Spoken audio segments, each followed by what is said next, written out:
जय हिंद फ्रेंड्स। एक आदमी था चाइना में, उसके पास एक बड़ा जबरदस्त घोड़ा था। हम किसी भी घटना पर तुरंत निर्णय ले लेते हैं। आपको भगवान के निर्णय के बारे में क्या पता सर? मुझे कभी नहीं पता था मैं इलाहाबाद यूनिवर्सिटी में पढ़ूंगा, मुझे कभी नहीं पता ही नहीं था सर, लेकिन मैं रिस्क लेता रहा क्योंकि पिताजी कहते थे कि बेटा हम तो मध्यम वर्ग के लोग हैं, हमारे पास खोने को कुछ नहीं है। ये हमारे पिताजी हमसे हमेशा कहते थे कि हम तो बेटा मध्यम वर्ग के लोग हैं, हम कौन सा मुगल खानदान के लोग हैं। तो तुम ये कभी मत सोचना कि तुम हारोगे तो बेइज्जती हो जाएगी। तुम अकबर के बेटे थोड़े हो, तुम तो एक डाकखाना के बाबू के बेटे हो। तो तुम्हारे हारने से तुम्हारी बेइज्जती तो कभी होगी ही नहीं। तारीफ कुछ लोग जरूर करेंगे कि फलाने का लड़का लड़ाई किया। आपको क्या डरने की जरूरत है सर? आप क्यों सोचते हैं मेरी बेइज्जती होने दो सर, कि लोग मेरे ऊपर हंसेंगे। लोग सिर्फ मुर्दे पर नहीं हंसते, जो जिंदा है उस पर तो लोग हंसेंगे ही सर। अगर लोग आपके ऊपर हंस रहे हैं इसका मतलब आप जिंदा हैं। अगर लोग आपको पीठ पीछे गाली दे रहे हैं इसका मतलब आपने चमकना शुरू कर दिया है। अगर लोग आपकी आलोचना कर रहे हैं तो आप कहीं बहुत आगे बढ़ रहे हैं सर। ये सब दिशा सूचक यंत्र हैं। गाली, आलोचना पर हमारे मिडिल क्लास के पेरेंट्स हमको बहुत डराते हैं। बहुत पेरेंट्स को बेटा बेइज्जती मत कराना। तुगलक वंश के हो, बेइज्जती मत कराना। कि मौर्य वंश के हो, अंबेडकर की बेइज्जती हुई, उन्होंने मजा लिया, भगवान बन गए। गांधी की बेइज्जती हुई, उन्होंने मजा लिया, भगवान बन गए।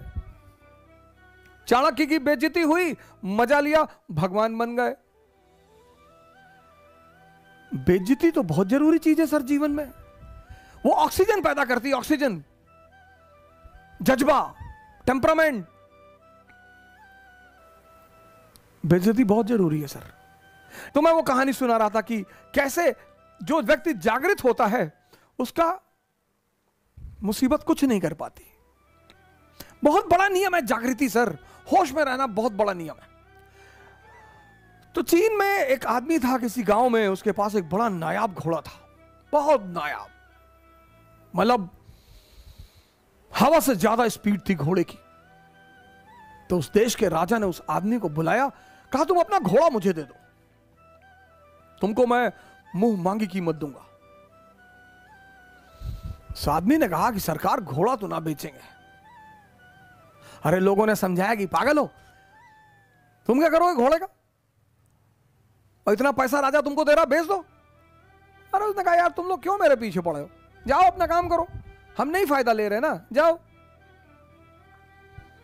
एक दिन क्या हुआ, घोड़ा भाग गया। अब जब घोड़ा भाग गया तो गांव के लोग आए, हंसने लगे, कहीं देखा हम तुमसे पहले ही कहते थे, तुम समझे नहीं रहते हमारी बात को। अरे उसने कहा बड़े भाई घटना सिर्फ इतनी है कि घोड़ा भाग गया है, बस, इसमें ज्यादा चिंता करने की बात नहीं है। वो चला गया तो चला गया, मैं क्या करूं। अजीब पागल हो, तुम्हारा नुकसान हो गया। बोले कोई नुकसान नहीं हुआ। 10-15 दिन बीता, एक दिन घोड़ा वापस आ गया और अपने साथ 20 घोड़े और लाया अपनी तरह के। गांव वाले फिर आए, कहीं बेटा तुम बहुत चालाक आदमी हो, तुमको पता था कि कुछ कांड करने गया है ये, बड़ा बढ़िया यार, तुम तो बड़े फायदे में हो यार, पहले तो अकेले था अब तो 20 ले आया। उन्होंने कहा यार तुम लोग राय देने क्यों चले आते हो यार बार बार। अरे घोड़ा चला गया था, अब आ गया, अपने साथ 20 घोड़ा और ले आया, घटना बस इतनी है, इसमें बहुत ज्यादा खुशी होने की कोई बात नहीं है। पड़ोसी राज्य ने उस राज्य पर हमला कर दिया। अब वो जो 9 घोड़े आए थे उसमें से एक घोड़े को इस किसान का बेटा ट्रेन कर रहा था, घोड़े से गिरा, उसका दोनों पैर टूट गया। गांव वाले फिर आए कि बड़ा बुरा हुआ यार, बताओ तुम्हारे लड़के का दोनों पैर ही टूट गया। बोले यार तुम लोग शांत नहीं रह सकते हो, अपना निर्णय अपने पास नहीं रख सकते हो। ठीक है यार, पैर टूट गया, देखेंगे भगवान कुछ करना चाहता होगा, अच्छी बात है, जाने दो।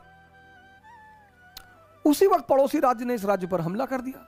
गांव के जितने भी जवान लड़के थे सब सेना में बुला लिए गए। सिर्फ किसान का बेटा बचा, क्योंकि उसके पैर टूटे हुए थे। इस दुनिया में, खासकर इस देश में 95% लोग उस चीज के बारे में सोचते हैं जो उनके हाथ में है ही नहीं। क्या? फल।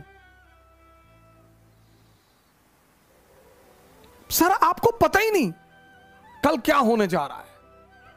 तो जब हमें कल का पता ही नहीं, तो हम आज में रहें। और जितने लोगों ने अपने आज को सुधारना शुरू किया, उनका कल बेहतरीन हो गया। क्योंकि जो कल के बारे में सोचते हैं वो आज कुछ कर ही नहीं पाएंगे, और जो पास्ट के बारे में सोचते हैं वो कुछ कर ही नहीं। दो लोग निष्क्रिय हैं।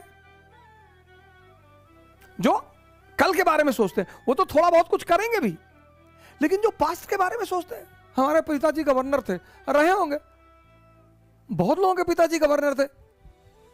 किताबें तो किसी को भी महान बना दे, बशर्ते वो आपसे बात करने लगे। किताबें जल्दी किसी से बात नहीं करती सर, पढ़ते बहुत लोग हैं, बात वो दुनिया में बहुत कम लोगों से करती हैं। बोलती हैं किताबें सर, और एक बार किताबें आपसे बात करने लगी, कंडीशन क्या है? किताब आपसे बात करेगी, मन शांत हो जाए। जैसे आप किताब पढ़ रहे हैं और आपका पीछे का मन बड़बड़ा रहा है, कहीं और बैठा हुआ है, तब वो आपसे वो समझ जाती है कि आप मेरे पास है ही नहीं, आप तो कहीं और बैठे हैं। इतनी सेंसिटिव होती हैं किताबें। इसीलिए भारत देश में हम जब किताब से पैर लग जाता है तो हम उसे उठाकर अपने मत्थे पे लगाते हैं। इसका भी मजाक उड़ाया गया, इसका भी मजाक उड़ाया गया। यार तुम लोग तो किताब उठा के सर से लगाते हो। बिल्कुल सर, जिससे किताबें बात करने लगे, और एक ही शर्त है किताबों की बात करने का, अगर आपका मन शांत है और आप सिर्फ उन्हीं से बात कर रहे हैं, तब वो आपको जवाब देंगी पलटकर। और अगर आपका मन शांत नहीं है, आप पढ़ते रहिए जितना आपको पढ़ना है, एक लाइन। कई बार मेरे पास स्टूडेंट आए, एनसीईआरटी को 4 बार पढ़ के रंग चुके हैं, नीले रंग से, पीले रंग से, लाल रंग से रंग चुके हैं, लेकिन पता कुछ भी नहीं। लेकिन हमारी जो शिक्षा पद्धति थी, कहानी कहानी